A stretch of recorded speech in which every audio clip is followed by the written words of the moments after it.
As we begin with you, Stephen Elbert, and you have Yes. told us about yourself as a wonderful bridge and beginning. And we have been so honored to have you part of our Conversations and Coffee, which would begin at this moment. Okay. Ellen O'Shaughnessy, coordinator for this program that is rooted at the Cultural Arts Center. We're all out in the art of Zoom and being with one another and called to be with one another by artist who is diverting us from any kind of anxiety disorder. Art is Speak for yourself, Ellen. beautiful to do that, to redirect us. And whatever we're thinking about or distracted by, let it go. Because art is a way of calling us to beauty and relaxing. And Stephen is doing that for us. Oh, And good. I'm glad to be of service. yes, you have done an amazing combination of architecture with expressions of art in painting and drawing.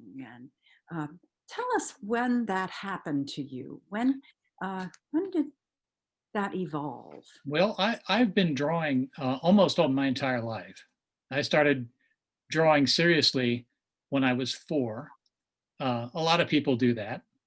But my mother, who had a good eye for art, she noticed that I had something, and so she bought me, get this, a speedball ink pen set, Oh, to draw in India ink uh-huh. with all the different brushes and nibs that go with it.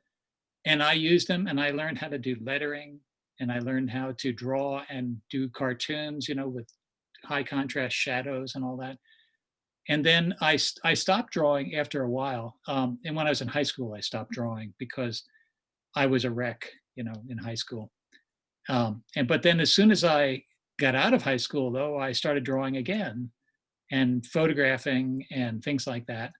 And I've done it ever since, nonstop. And I started painting watercolors.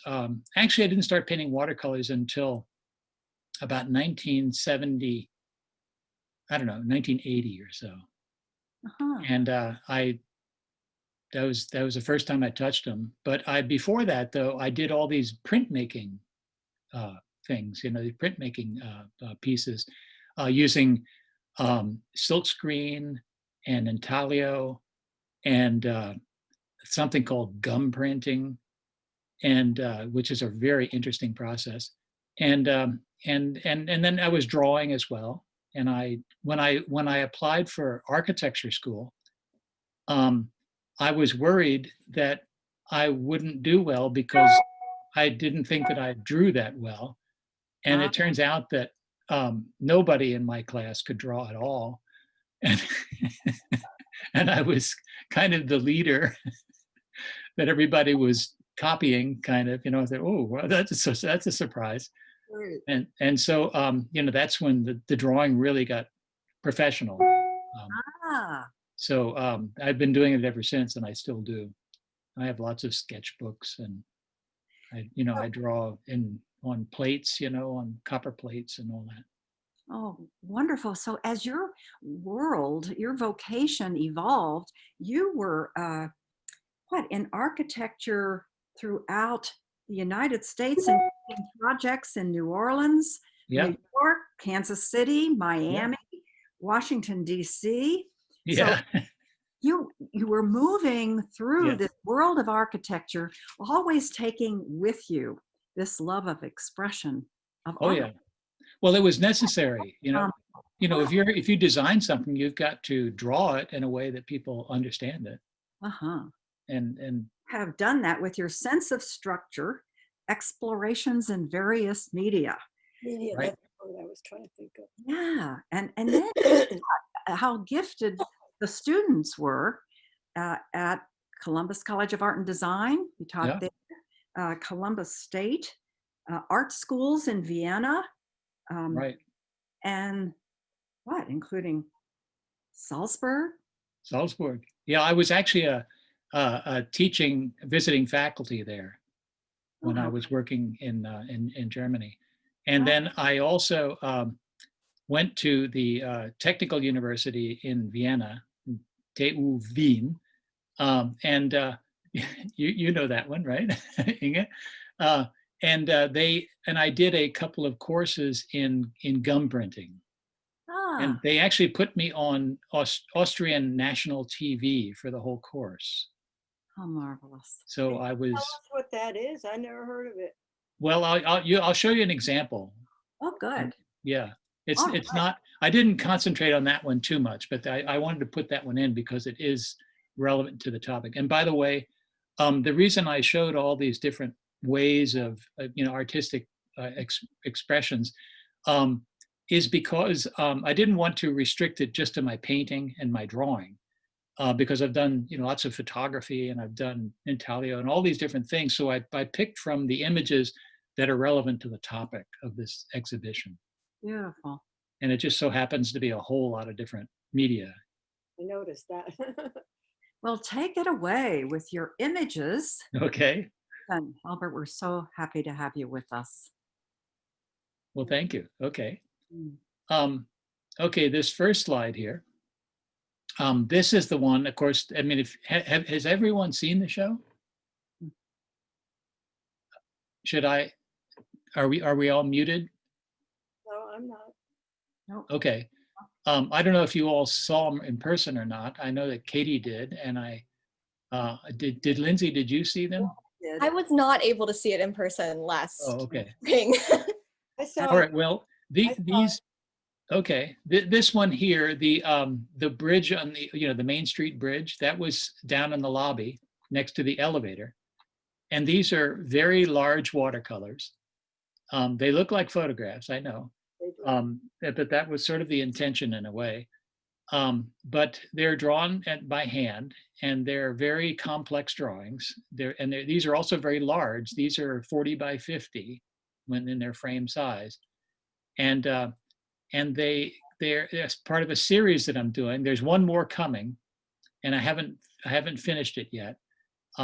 These are all bridges, and 3 of them are in Ohio cities that begin with C: Columbus, Cleveland, and there's going to be one in Cincinnati as well. And it will be the Roebling Bridge, which is an old bridge that the designer of the Brooklyn Bridge did this bridge, the Roebling Bridge, first, and it was a prototype for that. I But have anyway, I it's in. have a note card made of the Roebling Bridge. Pardon? I have a note card made of the Roebling Bridge. Oh, you do? Oh, yeah. The Roebling is really quite nice. But these are drawn by hand, and painted by hand, of course, and they're very, very large, and they're very labor intensive. I think that typically on watercolors this size, I've done others too that are not in the show, but this has directed toward the subject of the show. These are very meticulously and slowly drawn, typically like 150 to 250 hours on each piece. So they take a long time.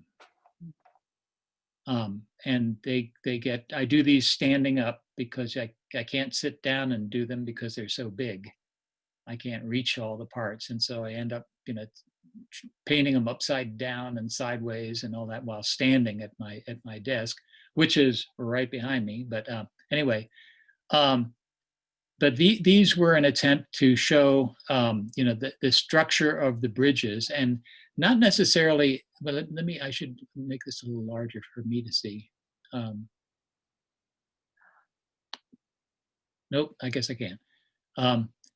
These are quite literally structures, and of course, being an architect, this is important to me.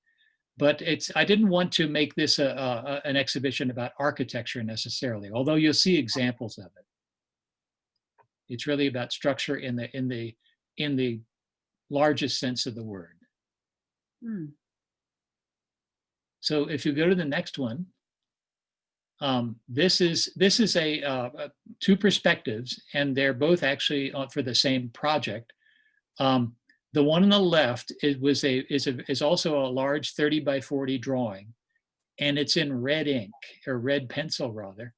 And the reason for that is that this does not, whereas the others are things that I drew from observation, this doesn't exist, or it didn't exist at the time. This is drawn from imagination. And so it's based upon a floor plan, and I'm able to draw using classical perspective methods a floor plan and then raise up the elements to the proper height and make it look like it actually will turn out, like it will actually look when it's finished. And the reason it's in red is because underneath this is a sheet of vellum, which is translucent paper. And as you're drawing, underneath it are the elements of the plan and partial process of the elevations. And so if I did everything in a black graphite pencil, I would be completely confused at having graphite on top of graphite. So everything below it is, when I was putting it together, is in graphite. But the part that I'm drawing in perspective, I do it in red so it stands out. And it ends up being a very interesting kind of look. And it's all calculated. It's all highly specific to size and detail. But it doesn't exist yet. And then if you go to the right, that this is the same drawing, believe it or not, only this is the result of the one on the left, and it illustrates what it looks like. This is a colored pencil drawing. And this is for a client in Marysville. It's actually the Honda. It's their front lobby. And the pencil drawing illustrates what the theoretical perspective on the left will look like when it's done. And even so, it changed even after this. So it's always a moving target. But these are things that are drawn out of my head, and not by seeing something, not by observing something. So on the next one, now these are architectural ones. This is a competition, an international competition that I entered. It was called, see at the top it says Concorso di Architettura. It's La Casa Più Bella del Mondo, the most beautiful house in the world was the name of the competition. And it was, the idea was to draw, or to create a house that was for two families living together. And it had to be in a certain region of Italy. And the landscape you see, those big open fields you see behind it, that reflects the actual landscape of the area. In fact, I know exactly where this is, and it's based upon a photograph that I took when I was there. But this house is it divided into two parts that split apart. They're joined in the middle, but then each wing is entirely different. They're based upon the same geometry, like whereas one has triangular and linear and sort of rectilinear forms, the other is curved, and it's made of massive brick and concrete, whereas the one on the right is made of lightweight steel. And so they're different for the different families. And you notice there's an observatory at the top that was in the shared portion of the house. That was to gaze at the stars. That was just something I threw in just for fun. And you can even see in the landscaping there how the bushes or the landscaping are different but correspond to each other, that sort of thing. And behind it, you see in black and white a lot of sketches, and there are hundreds of these sketches. And what I did was I showed them, as this is how I developed them. There's the plan of the house, right, that we are looking at right now, and while it's being developed.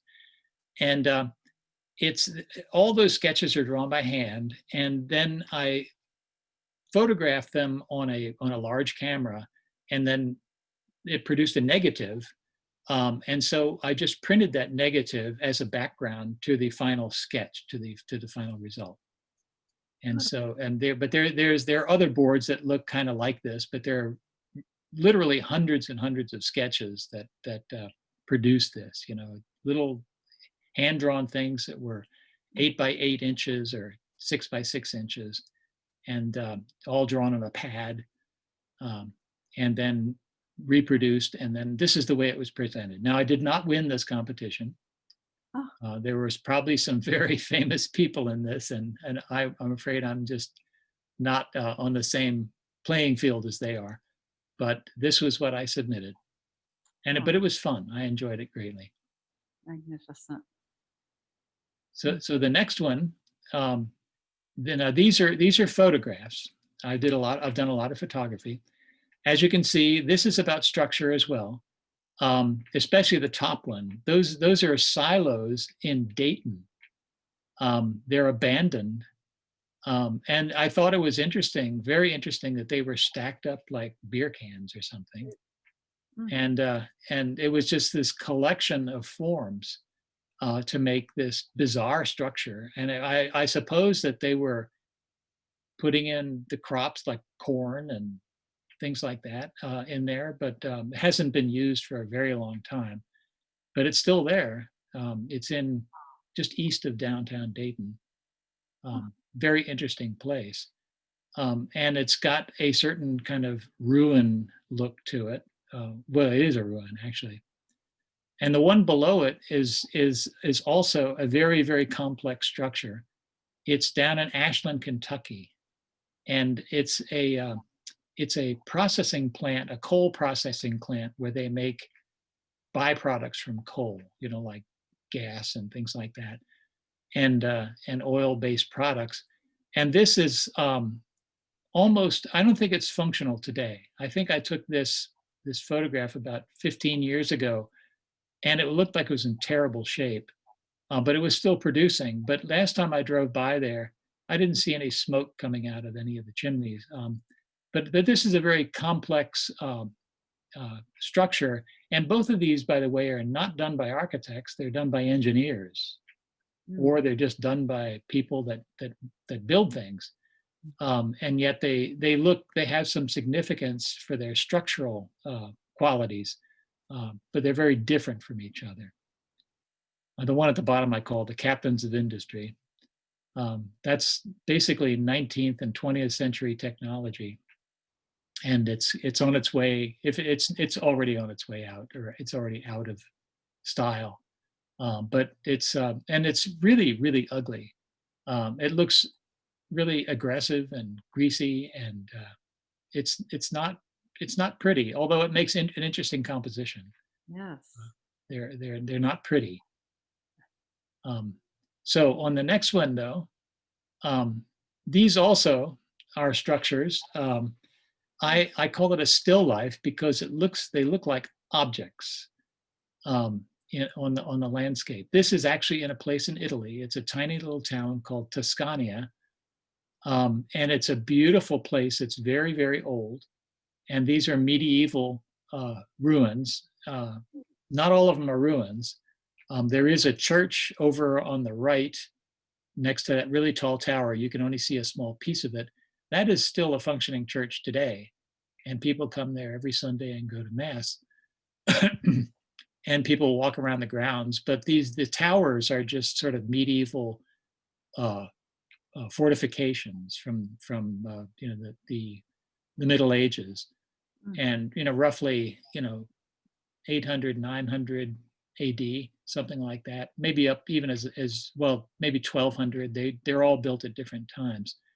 But the interesting thing about it is it shows the structure as if they were objects, but as if they were still buildings. And they are, I guess, but you can't go into them anymore. But I thought it was something like a still life. Like it would be the same thing if I just put a bunch of boxes on a table and started painting them. And this, by the way, is an oil painting. I did some studies of it first in watercolor, which I'm not showing you right now. But it was fun to do. I enjoy doing this kind of thing. But it's very much about these structures. Now, if we go on to the next one, Here's one that departs from it pretty considerably. This is something I did in architecture school. I was actually studying figure drawing. And this is from Gray's Anatomy, which is a medical dictionary of anatomy. And it has lots of pictures of bones and body parts and things like that. And this is the cover in that particular year. It had this person here with the head turned back, and then the whole front of the neck exposed.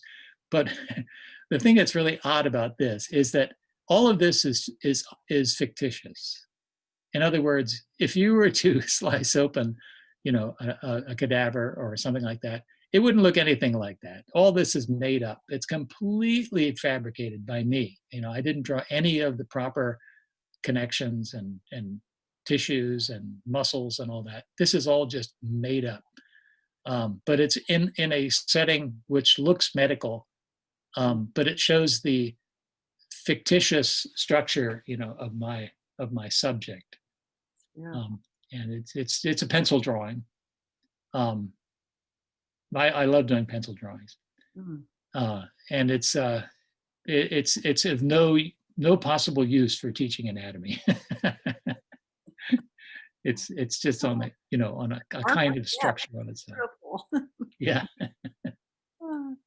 It's in a way it's kind of a joke, but it's not. It's just meant to be humorous or ironic, not necessarily a joke. But when people look at it, they think it's an anatomical drawing, and they would be wrong, because it isn't. So moving on to the next. Now these are structures that are natural. They're not always architectural, and this is what I was trying to get into, was that there is structure in nature everywhere, and you can see it wherever you look. And this is what happens when you take a red cabbage and take a big butcher knife and slice it in half, and that's what it looks like. And boy, if that's not organized, I don't know what organized is. I mean, that is absolutely fascinating. I thought all those different inner, leaves of the cabbage that are folded, in a crazy convoluted way in the middle, and then the arms that spread out and hold it together. It looks like some kind of crab or some kind of creature, from the ocean.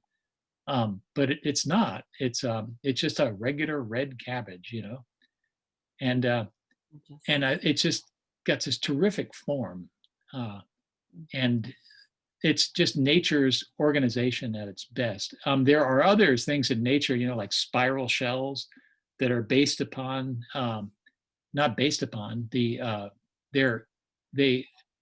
agree with, or they're consistent with mathematical theories.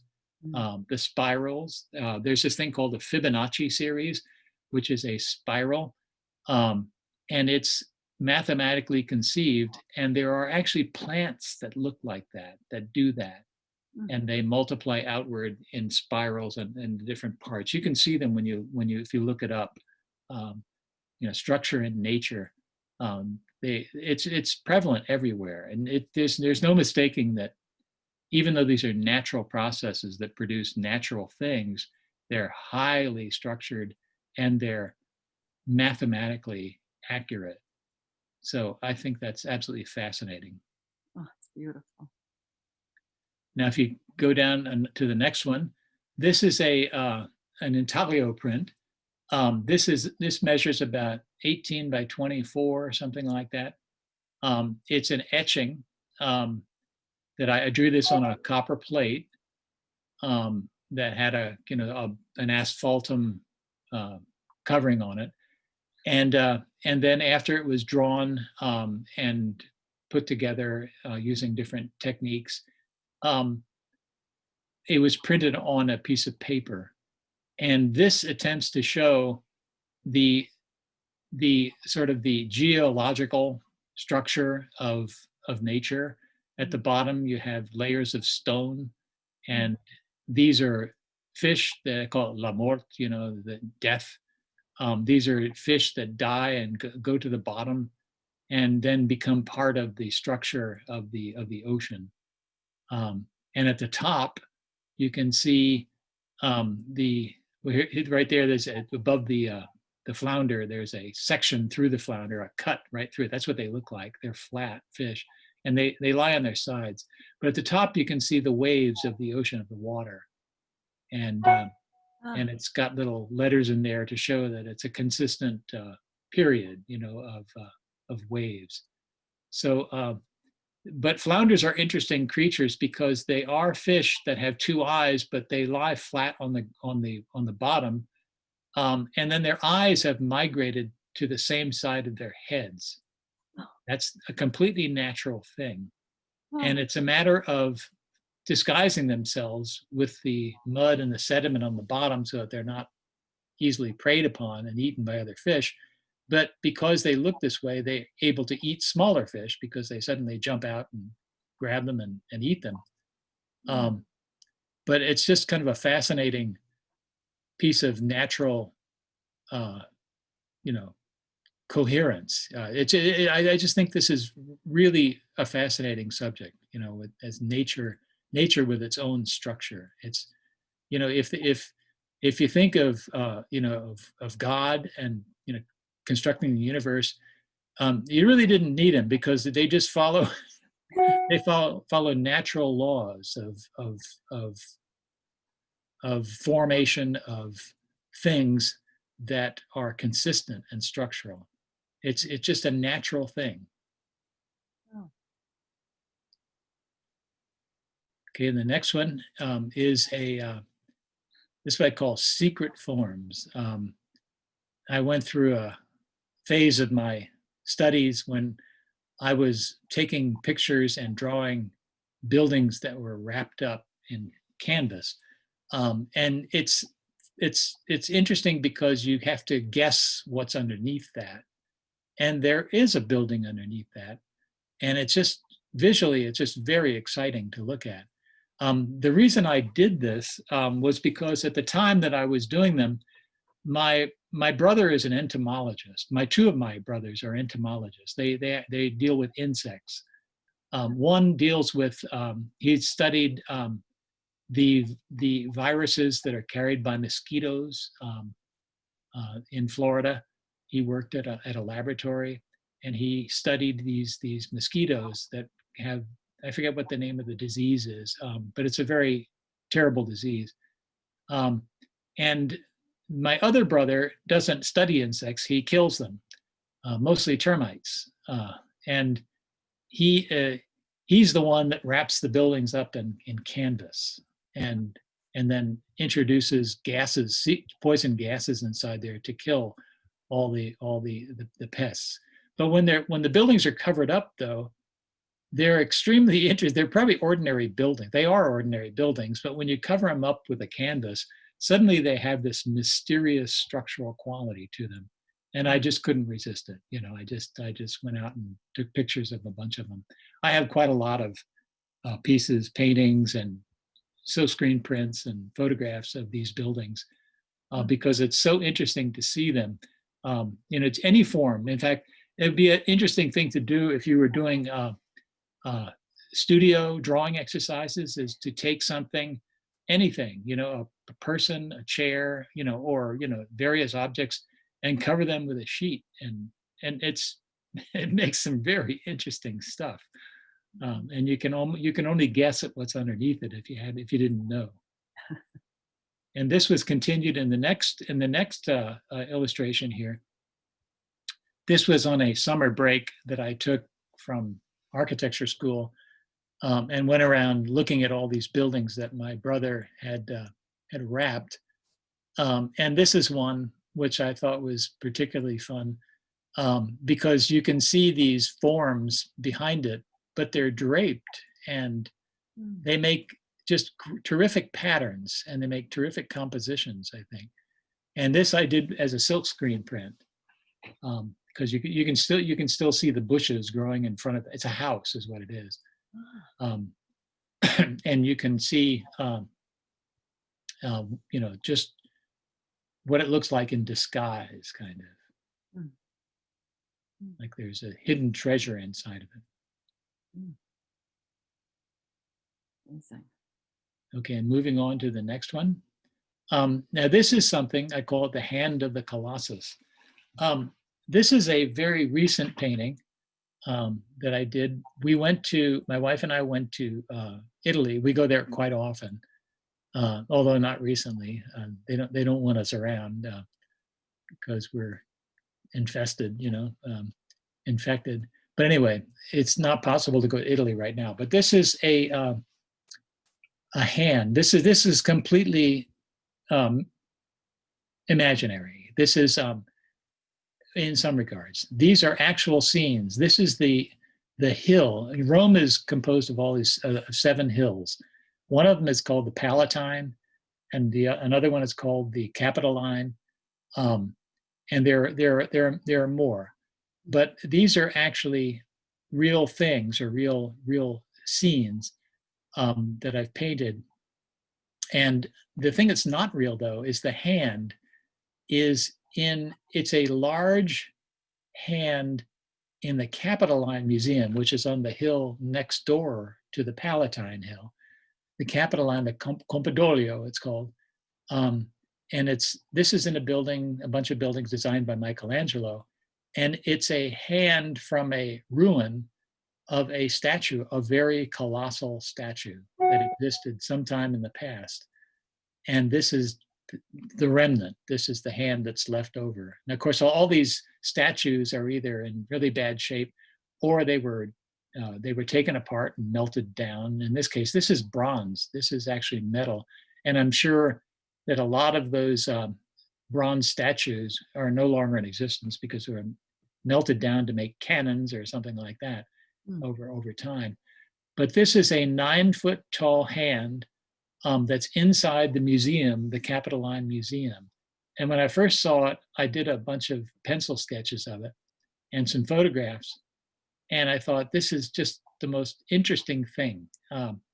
And so I decided that I would put it in a different context. So I put it in the context of the Palatine. These are remnants of the palaces of Rome on top of that hill. And you can see the ruins. They're ruins. They look just like that. Mm-hmm. But it was kind of a juxtaposition of the two things. But the hand has a level of structure to it which is utterly bizarre and utterly interesting to me. Uh-huh. So I'm going to the next one.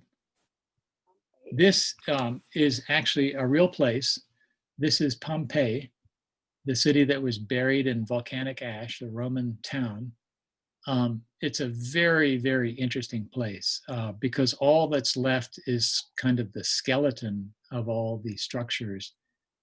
There are some details left, and there are some places where you can actually see paintings on the wall, which are still in existence. And they're beautiful. They're absolutely beautiful. Although a lot of them have been moved to the museum in Naples because they didn't, they're out in the weather and they were starting to deteriorate. So in order to save them, they put in copies in some places in the ruins. But this is an extremely interesting place, and you can see the raw, skeleton of the city as a structure by walking through it. And it's just amazingly captivating. So this is something which, if you ever go to Italy, you should go to Pompeii and look at it. There are other towns too that are ruins. In fact, there's one to the west of Rome, and it's called hold on. I can't remember the name of it. I'll tip of my tongue. But anyway, it's a ruined city. It's an old city, and it was a port. Rome used to be a port, but Rome is not on the sea, at least not today. But in the past, in the distant past, it was closer to the ocean. Or the ocean was closer to it, and the port was what's the name of that? Cosa. Anyway, I can't remember right now. But it's a city that is virtually intact, and you can go into some of the buildings that were bars and restaurants and in Roman times. And what happened was that the town basically got silted up over time. The ocean kept bringing in more sand and it started burying things. And then at some point in the 1800s, they started excavating it, and there it was. And a lot of it was still pretty much intact, a lot of the buildings. And it's just interesting to see something like this, in Pompeii, which is, of course, everything was burned off by the ash. But you can still see the structure of it, the skeletons of it. And it's beautiful. It's absolutely beautiful. So moving down, this I called Statue with Pedestal. Anybody know where that is? It's the Statue of Liberty. I was going to say that, yeah. Yeah. It's just a huge, colossal statue that was just absolutely amazing to look at, especially when you see it up close.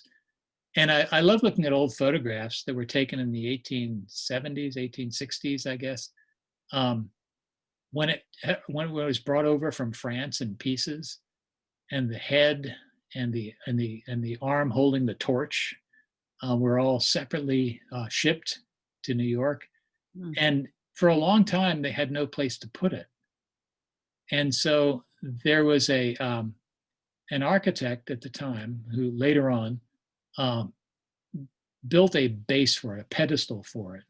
And it's a building that's, about 6 stories high, and it's enormous. It's absolutely enormous. It's the base that the statue currently sits on.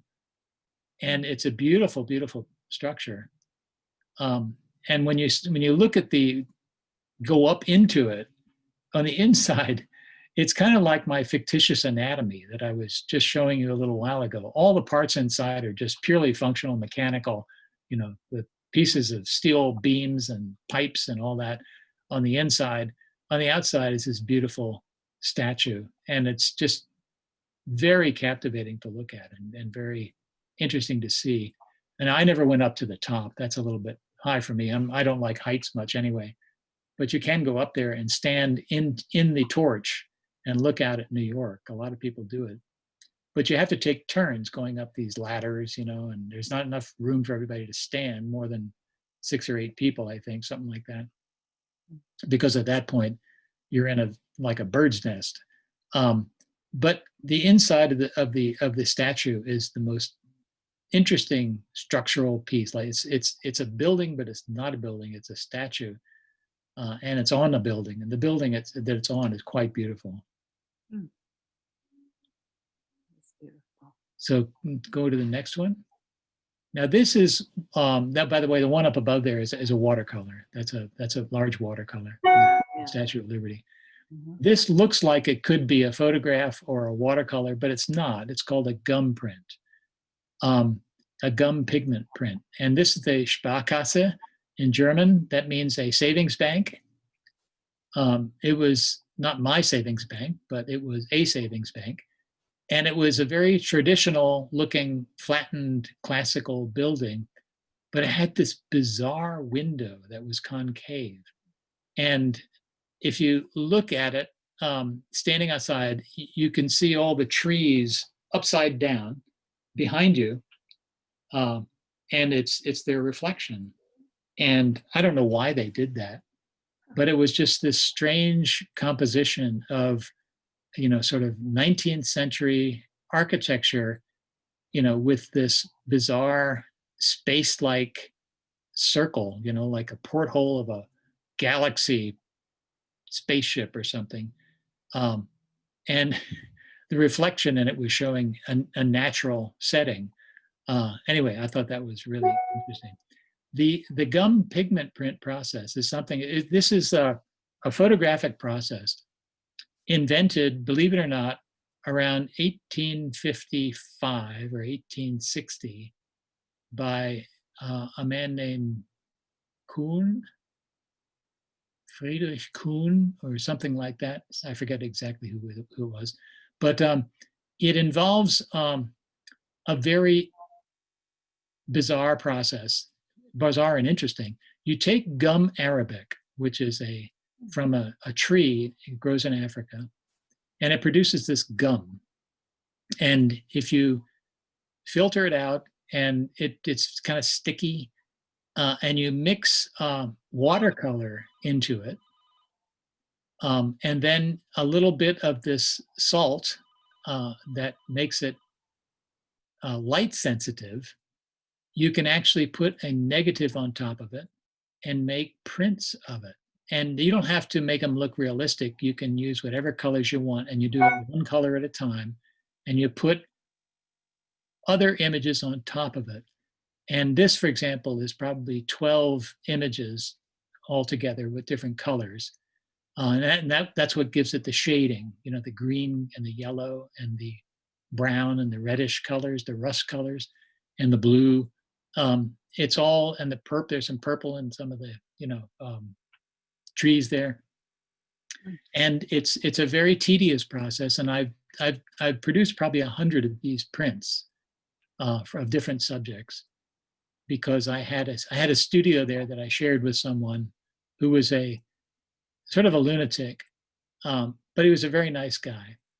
And so we shared a studio together in Munich that was a car repair, used to be a car repair place.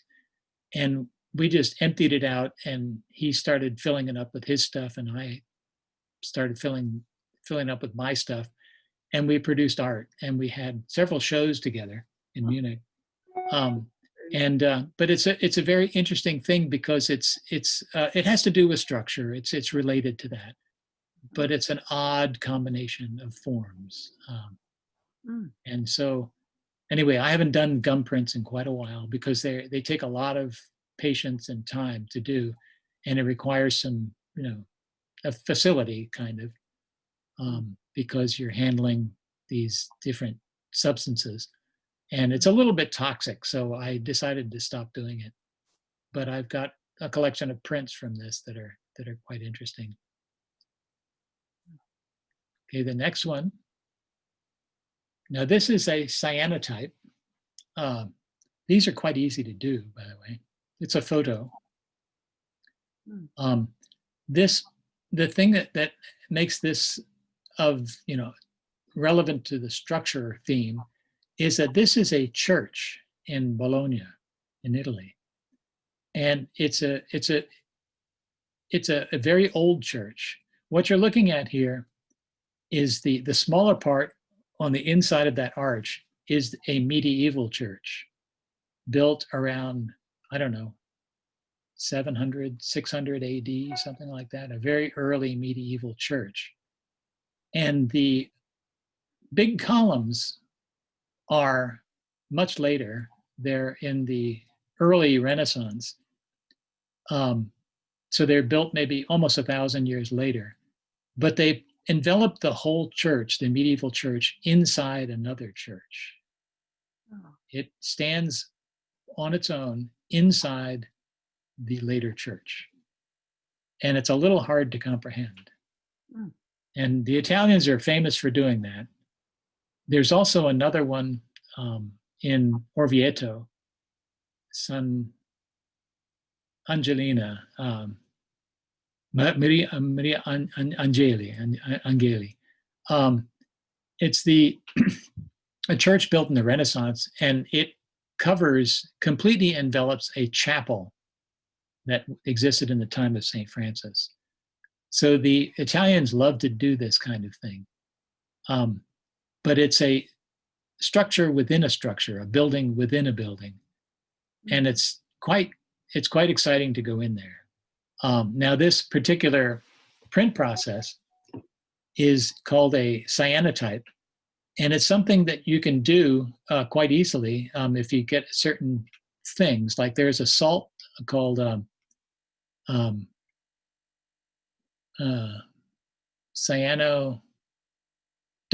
Yeah, I can't remember the names of these things when I need to, but it's a salt that you mix with another salt, oxalic acid, and it makes this yellow solution.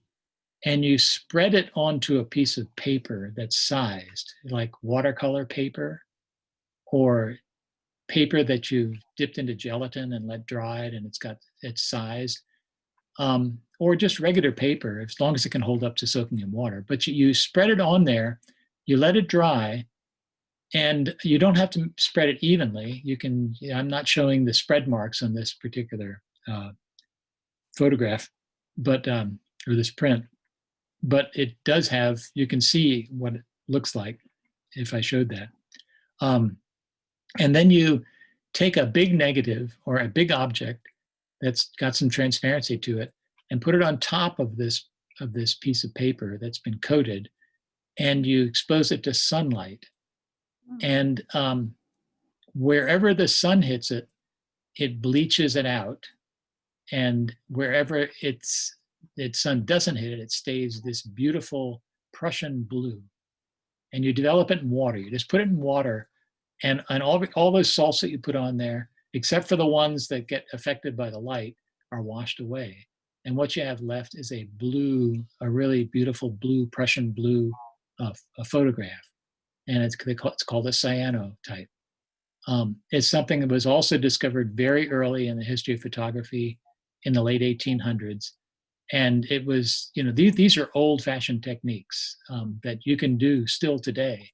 And it's very exciting to do it. But the thing that is interesting about this, conceptually, is that it's a building inside of a building. And that's just... And this is genius. Let's take a few moments to respond, everybody, to Stephen's amazing expression of art and architecture. I want to respond to the red cabbage. When I saw that image that you sent, what you did for me was to cause me to look out into nature, especially trees. Mm-hmm. And my husband and I are taking about an hour a day to go out to parks, to see the flowers that are now moving into fall expression and into winter. And I especially noted the trees, and I thought of your red cabbage. Oh. I would like to just kind of look at it inside. And believe it or not, I started looking at the trunks that had been, cut. This was one at Sharon Woods Park. Mm-hmm. Tree had been cut down so I could see the rims of the trunk and the genius of nature. And my prayer was God the Creator. I like the way you said it, though. Shared with the Creator. And then to take what you've done in nature and put it into architecture and art. It's just amazing, Stephen. Well, I was just making dinner. And when I cut that cabbage in half, I said, wow.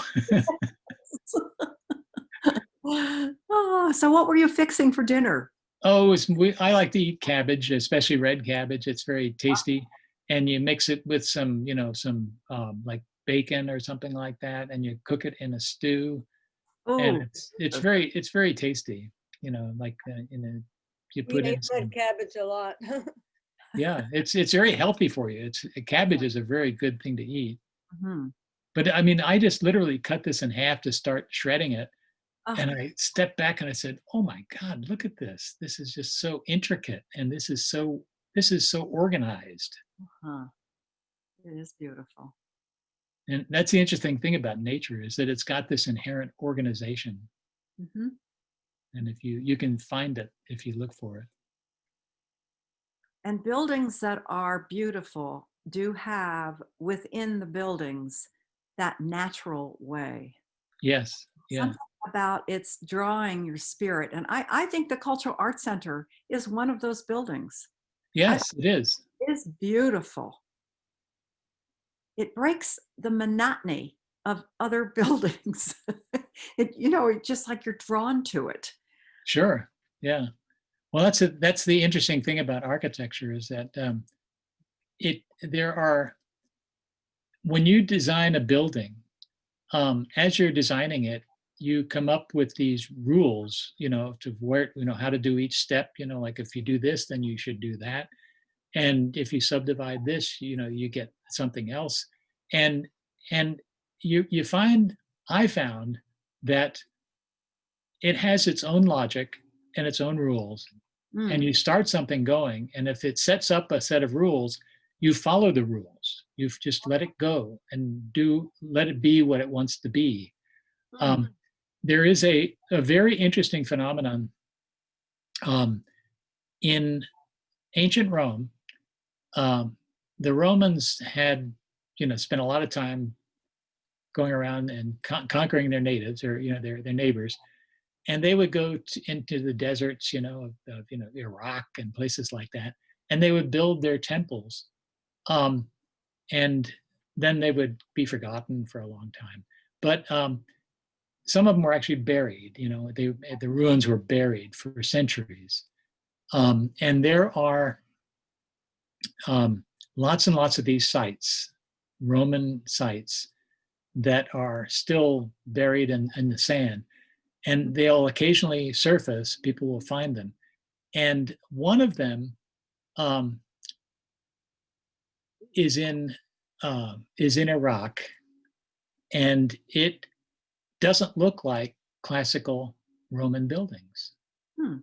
And it was a derivation. It was an advanced derivation of Roman buildings that, you start doing a classical building and then you change the rules a little bit and it starts looking different. That's what this did. And then it was buried for centuries. And then Michelangelo came along and did the Laurentian Library and a bunch of other buildings. And he decided to change the classical architecture by changing this and changing that. And he did the same things that the Romans did in these buried buildings 1,000 years before. Wow. And it's because, and the results ended up being the same. And it's because these buildings built like this have their own internal logic, and it exists independently from you and from me. You can discover it, but you can invent it also, but it's part of the natural progression of the idea. And it's almost like you're not necessary at a certain point. It's such an interesting topic. And so he was doing things in the Renaissance in 1450 or something like that in Italy that were done by the Romans late in their development, and then it was forgotten and buried. And they didn't see the similarities until they unearthed some of these buildings. And they said, my God, that looks just like what Michelangelo did. Oh, isn't that amazing? He was playing games with the forms, but they had their own internal logic. That's the interesting thing about it, just like nature does. Well, Stephen, this has been wonderful. Anyone else like to? Are there any more pictures? I don't know. Was that it? Oh, there is. Yes. There's a couple more. Yeah. Yes. Okay. And since we have to move to one bell, let's move through these with a spirit of gratitude. Okay. Now, this is something in Venice. This is taken with a pinhole camera, which it will end the presentation. But what is interesting about this, I thought at the time, was that these buildings in Venice, they look like they're held together with chewing gum. And they're being pulled apart. They have that kind of look. But those are actually just called, they're architectural devices which stabilize the building. That's amazing. And because that's a pinhole camera picture, I had a lot of pinhole camera photographs. These are some of the sketches that I produced, and I left a whole volume of them there at the show of designing a pinhole camera, and it's partly mathematical and it's partly visual. As you can see, there are calculations required. to make some of these things, or not. You know, I just have this particular way of doing it that uses both. You know, like kind of like Galileo and different, you know, Renaissance artists. And the result of those things are these cameras. And if you go down to the next slide, there are some pictures. There are two that show them. These are actually cameras that I made from sketches, from ideas that I sketched. And they're not all, you know, real sophisticated looking, like there's a box, just a box camera with a hole in it. And then right there's some, you know, there's a scotch container and the chunky soup can. Some of these have gotten me into trouble. The chunky soup can camera looks like a bomb. You know, if you just set it somewhere and you stand near it, so that people think you're a suicide bomber. And I've actually been stopped by the police, and I actually was escorted out of the Pantheon in Rome with that camera over on the top left there, because I put it up on a shelf, you know, high up above me, and because the exposures are so long, I had 45 minutes, so I sat down there and I drew for 45 minutes, and then a guard came up to me and he looked up and he said, "What's that?" in Italian. And I said, "It's a camera." He said, "No, it's not." And so he called a bunch of other guards over, and they actually escorted me out arm in arm, you know, like out of the building, because they didn't get out of here. We don't want this. So, you know, this can get you into trouble if you're not careful. But I make them out of all kinds of things, like lunch boxes. And there's my iPhone box, the box the iPhone came in. I made that into a camera. It's a beautiful box. That's very well made. And that one on the lower right there, that's one that I took to France with me on a tour. And it's made with coins. I usually use coins of various types for the shutters. And you just rotate them, and there's this pinhole behind it. And that's got a French coin in the front, a franc, an old franc. Anyway, these are great fun to build, and they're quite interesting to look at. But they actually take pictures, you know, and I can use, you know, film if I want. Some of them, you know, are 5x7 sheets of film, and some of them are just very small pieces of film. And I can always also put in photographic paper in them and make, you know, negatives on paper, and then take them, put them in the computer, and then invert them into photographs, which I do, which is a lot of fun. Well, Stephen, we are so grateful for your sharing with us your sense of structure. Amazing, and exploring all the ways to express structure and beauty. And we're very grateful you're with us. And thank you for doing the hop, skip, and jump around the whole crazy COVID when you were going to be, we talked about in January, and we've been on a journey. And here we are on a rather memorable day. You come to us. Yeah. Redirect any kinds of tensions connected with this very day of the 5th of November, huh? Go into the world that you brought us into. So we are. My pleasure. It's fun to do this. I enjoy it a lot. Thank you again, Stephen. You're welcome. My pleasure. Yeah. Thank you. Bye everyone. Bye.